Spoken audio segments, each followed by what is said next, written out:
పశ్చిమాసియాలో ఉద్రిక్తతలు ప్రపంచ ఇంధన మార్కెట్ను కుదిపేస్తున్న తరుణంలో భారత్ అత్యంత వ్యూహాత్మకంగా వ్యవహరించింది. వంట గ్యాస్ సరఫరాకు ఎటువంటి అంతరాయం కలగకుండా గల్ఫ్ దేశాలపై ఆధారపడడాన్ని తగ్గించుకుంటూ దిగుమతులను భారీగా వైవిధ్యీకరించింది.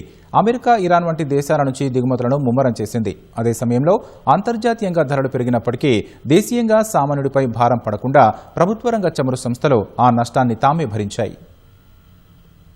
పశ్చిమాసియాలో నెలకొన్న అస్థిరత భారతదేశ ఇంధన భద్రతకు సరికొత్త సవాలు విసిరింది. గతంలో భారత్ తన ఎల్పీజీ దిగుమతుల్లో దాదాపు 90% కేవలం గల్ఫ్ దేశాల నుంచే పొందేది. అయితే అక్కడ యుద్ధ వాతావరణం నెలకొనడంతో సరఫరా దెబ్బతినకుండా ఉండేందుకు భారత్ తన దిగుమతుల వ్యూహాన్ని మార్చింది. ప్రముఖ రేటింగ్ సంస్థ క్రిసిల్ నివేదిక ప్రకారం ఈ ఏడాది ఫిబ్రవరిలో అమెరికా నుంచి భారత్ కేవలం 8% ఎల్పీజీని దిగుమతి చేసుకోగా ఏప్రిల్ నాటికి అది ఏకంగా 3వ వంతుకు అంటే సుమారు 33% పెరిగింది. 2025 చివరిలో అమెరికాతో కుదుర్చుకున్న 2.2 మిలియన్ టన్నుల సరఫరా ఒప్పందం ఈ క్లిష్ట సమయంలో భారత్కు ఎంతగానో అండగా నిలిచింది. కేవలం అమెరికా మాత్రమే కాదు, చాలా కాలం తర్వాత ఇరాన్ కూడా మళ్లీ భారత్ దిగుమతుల జాబితాలోకి చేరింది. ఏప్రిల్ దిగుమతుల్లో ఇరాన్ వాటా 6%గా నమోదైంది. వీటితో పాటు అర్జెంటీనా, చిలీ, ఫ్రాన్స్, నెదర్లాండ్స్ వంటి సుదూర దేశాల నుంచి కూడా భారత్ ఎల్పీజీని సేకరించింది. అయితే ఈ సుదూర ప్రయాణాల వల్ల రవాణా ఖర్చులు భారీగా పెరిగాయి. పశ్చిమాసియాలో సంక్షోభం వల్ల అంతర్జాతీయంగా ఎల్పీజీ ధరలు ఆకాశాన్నంటాయి.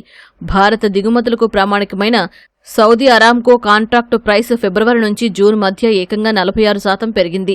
ధరల పెరుగుదల, పరిమిత లభ్యత కారణంగా భారత్లో ఎల్పీజీ వినియోగం కూడా తగ్గింది. ఫిబ్రవరిలో 3.2 మిలియన్ టన్నులుగా ఉన్న వినియోగం ఏప్రిల్లో 2.47 మిలియన్ టన్నులకు పడిపోయింది. ముఖ్యంగా మార్కెట్ ధరలతో ముడిపడి ఉన్న కమర్షియల్, ఇండస్ట్రియల్ వినియోగదారులు ధరల భారం భరించలేక వాడకాన్ని తగ్గించుకున్నారు.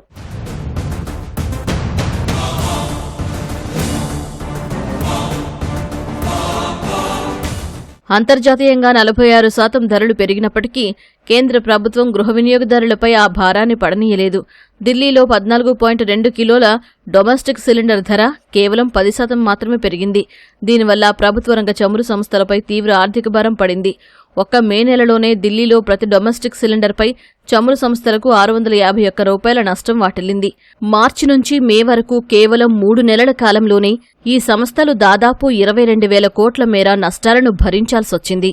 ప్రస్తుతం పశ్చిమాసియాలో ఉద్రిక్తతలు తగ్గుముఖం పట్టడం, ప్రధాన వాణిజ్య మార్గాలు పునః ప్రారంభమవుతూ ఉండడంతో అంతర్జాతీయంగా ఎల్పీజీ ధరలు తగ్గుతాయని నిపుణులు అంచనా వేస్తున్నారు.